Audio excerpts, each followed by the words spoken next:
Hello बच्चों, first year के विद्यार्थियों, आपका जूलॉजी प्रैक्टिकल में स्वागत है।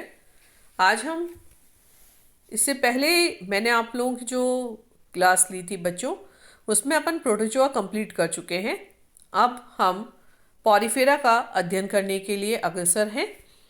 और पॉरीफेरा संघ जो है, इस पॉरीफेरा संघ की विशेषता ये है कि इसका अर्थ होता है छिद्र युक्त प्राणी। पॉरी यानी पोरस, फेरा यानी एनिमल्स। जो ऐसे एनिमल्स जिनमें छिद्र पाए जाते हैं उनको अपन संघ पॉरीफेरा में रखते हैं। और अरस्तु ने सर्वप्रथम इनका अध्ययन किया था, जिन्हें हम फादर ऑफ जूलॉजी भी कहते हैं। तो उन्होंने इनका सर्वप्रथम अध्ययन किया था और इन्हें स्पंज नाम दिया था। लैमार्क ने स्थानबद्धता यानी एक जगह स्थिर होने के कारण और पौधों के समान लक्षण होने के कारण स्पंज को जूफाइटा में रखा था। रॉबर्ट ग्रांट ने स्पंज के जंतु होने की पुष्टि की और इन्हें पॉरीफेरा संघ का नाम प्रदान किया। अब तक हम इनकी काफ़ी जातियां लगभग 15,000 के आसपास ज्ञात कर चुके हैं। और इनका अंत्य कंकाल जो कि कैलकेरिया की स्पिक्यूल्स का कैल्शियम कार्बोनेट की स्पिक्यूल्स का बना होता है, उस आधार पे पॉरीफेरा को 3 भागों में बांटा है: कैलकेरिया, हेक्जेटिनिडा और डेमोस्पंजिया।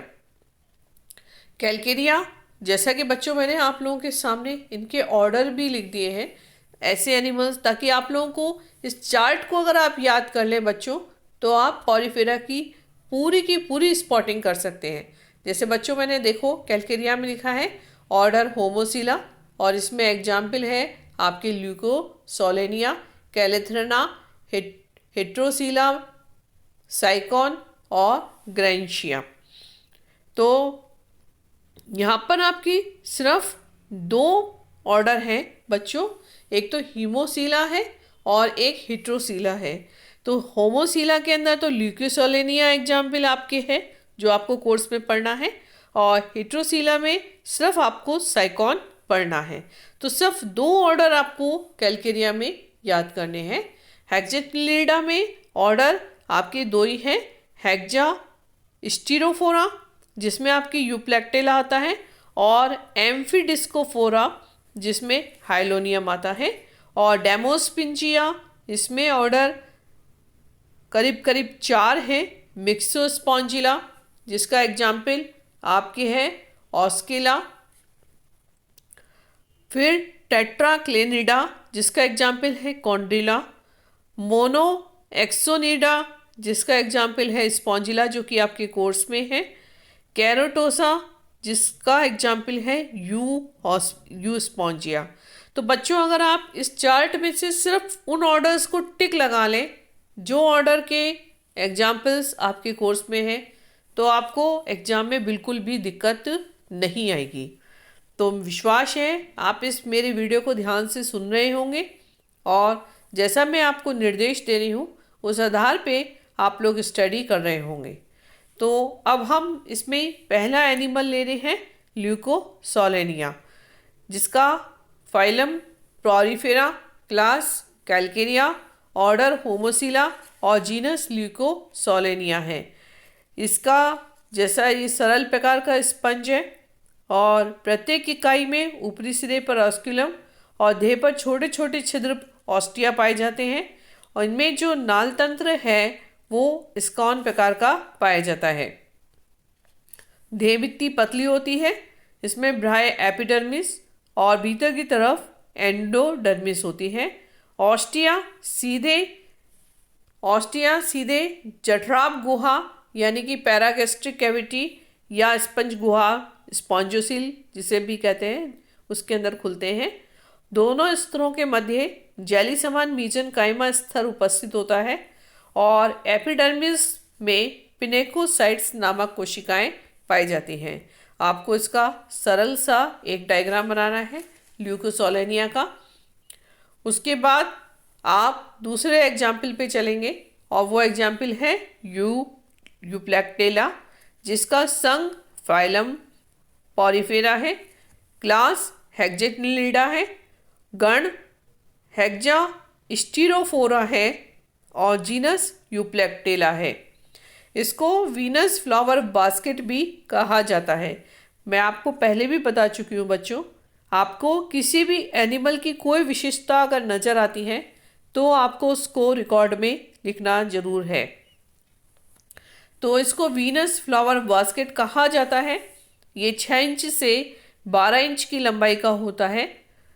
देहभित्ति सामान्य पिनेकोडर्म और कोइनोडर्म द्वारा बनी होती है जो स्पॉन्जोसील को घेरे रहती है। नाल तंत्र साइकेनोइड प्रकार का होता है। इसकी गुहा में अधिकतर क्रस्टेशियन जंतु का एक जोड़ा सहभोजी के रूप में जीवन पर्यंत बंद रहता है और इसी वजह से, क्योंकि एक क्रस्टेशियन जंतुओं का जोड़ा पूरे जीवन पर्यंत इसमें बंद रहता है, इसीलिए इसे शादी विवाह के अवसरों पर उपहार स्वरूप देने की जापान में परंपरा है। इनका सूखा कंकाल कांच की जालियों के कटाव व घुमावदार कलाकृति के रूप में दिखाई देता है और बहुत सुंदर होने के कारण सजाने के लिए और संग्रहालय में रखने के काम में आता है। तीसरे एग्जाम्पल पे हमारे हैं जिसका नाम है Spongilla, phylum Porifera, class Demospongiae, order Monaxonida, genus Spongilla. ये विश्वव्यापी है जो अलवणीय जल के तालाबों और झीलों में पौधों की टहनियों से चिपका हुआ पाया जाता है। इसमें नाल तंत्र रेगॉन प्रकार का होता है और इसमें मोनो एक्सन सिलिका में कंटिकाओं और स्पंजिन तंतुओं का स्केलेटन कंकाल पाया जाता है। इनमें पुनरुद्भवन की या रीजनरेशन की अत्यधिक क्षमता पाई जाती है। अलैंगिक जनन जैम्यूल बनाने की क्रिया द्वारा होता है। परिवर्धन के दौरान लार्वा अवस्था भी पाई जाती है। अब आते हैं हम नेक्स्ट एग्जाम्पल जिसको हम बोल रहे हैं साइफा या साइकॉन का अनुदैर्घ्य काट।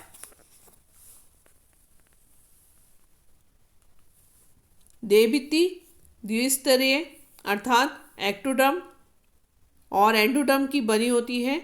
देहभित्ति की संरचना में आपको ये बच्चों डायग्राम बनाना भी है साइफोन या साइकॉन का अनुदैर्घ्य काट, और इसमें आपको जो कमेंट्स लिखने हैं वो मैं पढ़ के बता रही हूँ। देहभित्ति की संरचना में इनकरेंट कैनाल, अरियनाल या कशाभित नाल एकांतर क्रम में व्यवस्थित रहती है। मीजनकाइमी जेली समान स्तर होता है। ये ब्राह्यचरम व अंत्यचरम दोनों स्तरों के बीच में पाया जाता है। इसमें कंटिकाएं अनेकों प्रकार के अमीबोसाइट्स आदि होते हैं। अंत्यचर्म कोइनोसाइट्स या कॉलर्ड कोशिकाओं द्वारा बना होता है जो कि अरियनाल को आस्तरित करता है। स्पॉन्जोसील ऑस्कुलम द्वारा जंतु के बाह्य सिरे पर खुलती है और ये पिनेकोसाइट्स द्वारा आस्तरित होती है।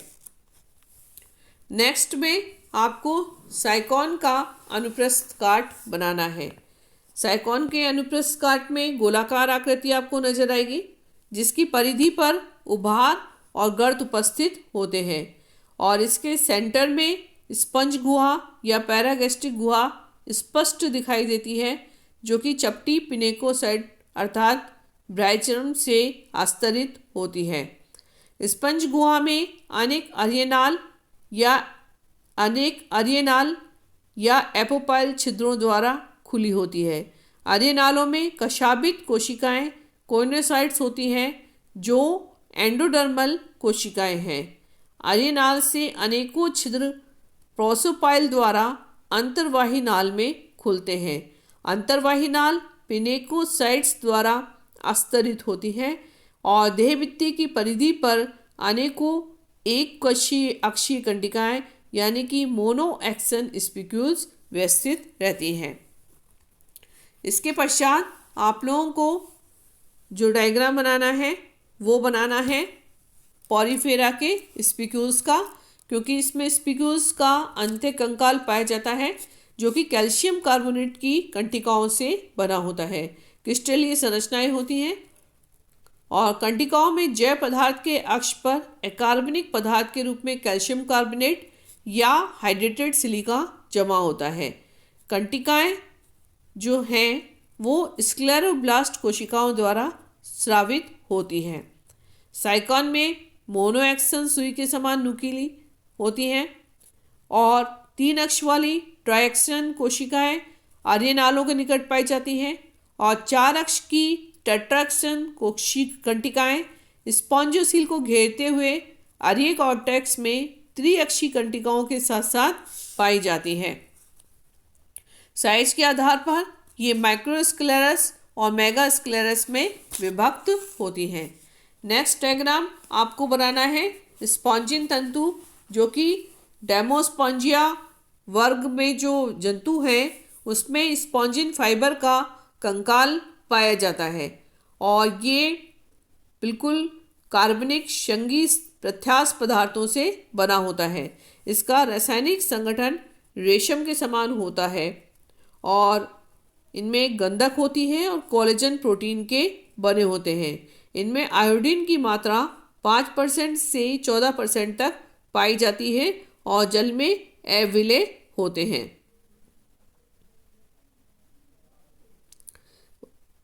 यूस्पंजिया, स्नान स्पंज, हिप्पोस्पंजिया, अशुस्पंज में केवल स्पंजिन तंतुओं का ही कंकाल पाया जाता है। जैम्यूल देखिए, समुद्री स्पंजों में जैम्यूल जो है वो अलैंगिक जनन की विधि होती है। अलैंगिक जनन पॉलीफेरा में जैम्यूल के द्वारा होता है। आर्कियोसाइट्स कोशिकाएं समूह में एकत्रित होकर मीजेनकाइमा या मीजोगलिया में संगठित हो जाती हैं और ये कोशिकाएं बहुकेंद्र की बन जाती हैं। आर्कियोसाइट्स कोशिकाओं के भीतर पोष कोशिकाएं या ट्रोफोसाइट कोशिकाओं द्वारा प्रोटीन के रूप में सुरक्षित खाद्य पदार्थ भर जाते हैं। इन समूहों को अमीबोसाइट कोशिकाएं घेर लेती हैं और ये कोशिकाएं 1 या 2 सुरक्षित कवच समान परत स्रावित करती हैं। कवच पर एक छोटा द्वार माइक्रोपाइल पाया जाता है। जैम्यूल विपरीत परिस्थितियों को सहन कर लेते हैं। वसंत ऋतु आने पर इनमें स्फुटन होता है। माइक्रोपाइल से आर्कियोसाइट्स बाहर निकलकर एक केंद्रीय आर्कियोब्लास्ट व हिस्टोब्लास्ट को जन्म देते हैं। हिस्टोब्लास्ट से एपिडर्मिस व एंडोडर्मिस स्तर बनते हैं और आर्कियोब्लास्ट से स्क्लेरोब्लास्ट कोशिकाएं बनती हैं। स्फुटन के 1 सप्ताह बाद नन्हा स्पंज बन जाता है। तो बच्चों, आप लोगों को ये पॉलीफेरा का जो पूरा मैंने दिया है सिलेबस के अकॉर्डिंग, आपको जैसे आपने प्रोटोजोआ को प्रैक्टिकल फाइल में कर लिया है उसी प्रकार से, उसी विधि से आप पॉलीफेरा को भी प्रैक्टिकल रिकॉर्ड में कर लें। Thank you.